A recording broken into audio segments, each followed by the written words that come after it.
Fine. யாரோ பார்த்த மாதிரி இருக்கு. அது யார் இது? ஓகே. ஆமாம், நான் ஸ்பீச் வந்து ஆல்ரெடி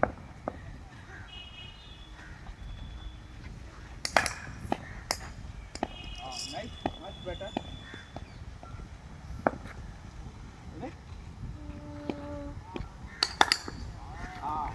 அதுதான் அந்த ஃபுல் அலைன்மெண்ட் இருக்கணும், புரியுதா?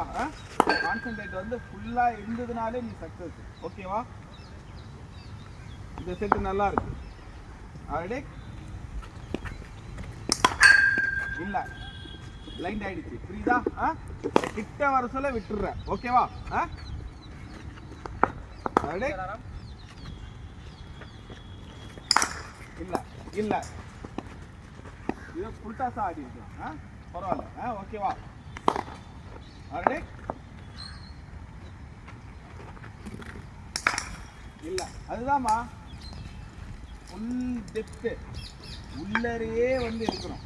சில விஷயம் வந்து கிரேஸ் ஒண்டி தான் பண்ணோம், நம்ம செய்யணும்னு நினச்சா கண்டிப்பாக வராது சில விஷயம். ஸோ அந்த விஷயம் என்னென்னா, பால் கையிலேருந்து வந்து பேட்டில் படுற வரைக்கும் பார்க்குறதுன்றது சொல்கிறதுக்கு ஈஸியாக இருக்கும். ஆனால் அது அவ்வளோ ஈஸி கிடையாது. உன்னுடைய மைண்டை கரெக்டாக அந்த ஒரு 2 செகண்ட்ஸ் ட்ராவல் ஆகிறதுல அப்படியே ஃபுல் அண்ட் ஃபுல் ஒருநிலைப்படுத்தி அதிலே கான்ஷியஸில் இருந்து பண்ணாதான் சக்ஸஸ் ஆகும். இல்லைன்னா அது நாட் ஈஸி, அது வந்து நாட் பாசிபிள். இல்லாட்டி தோராயமாக தான் விளையாடும்.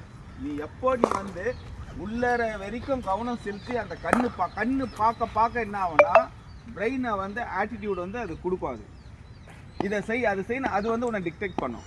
கண்ணு பிளைண்ட் ஆகிடுச்சுன்னா அது எந்த இடத்துல நீ பிளைண்டாக இருந்தியோ அங்கே பிளைண்ட் ஆகிடும். வெறும் பேட்டை ஒண்டி தான் விடுவேன், அது வந்து உன்னை விளையாடவே வைக்காது. நீ கடைசி வரைக்கும் கூர்ந்து பார்த்து உள்ளர போய் விளையாடுனா உன் கூட வந்து பேசும். இதெல்லாம் வந்து ரொம்ப ரொம்ப அந்த ஃபிங்கர் டிப்ஸில் வந்து பாயிண்ட்ஸ்.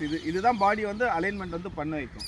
ஸோ நீ பண்ண சொல்ல நீ ஒரு தடவையும் வந்து இந்த கடைசி வரைக்கும் பார்த்து நீ விளையாடிட்டேன்னா, ஒரு 500 டைம்ஸ் பண்ணிட்டேன்னா உனக்கு வந்து பாடி ஆட்டோமேட்டிக்காக வந்து அது ரோல் பண்ண வைக்கும். அப்போ நீ செய்யணும்னு அவசியம் இல்லை. ஆனால் நம்ம ஃபஸ்ட்டு கற்றுக்க சொல்லவே தானாக நடக்கணும்னு நினைக்கிறோம் பார், அது நாட் பாசிபிள். நம்ம கற்றுக்குறோன்னா அந்த கற்றுக்கிற ஸ்டைலில் ட்ராவல் ஆனால் தான் நீ கற்றுப்ப. ஆனால் நம்ம என்ன பண்ணுவோம், கற்றுக்கிற அப்போவே வந்து கற்றுக்கின மாதிரி விளையாடும். அது வந்து கரெக்ட் இல்லை, புரியுதா?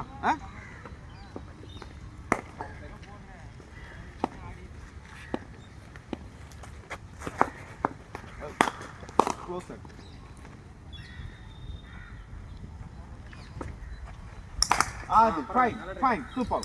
ஓகேவா? இப்போ கட் பண்ணி எடுத்துக்கோங்க. தெரியுது பாருங்க நம்ம எவ்வளோ தப்பு பண்ணுறோன்றது. ஆல்ரெடி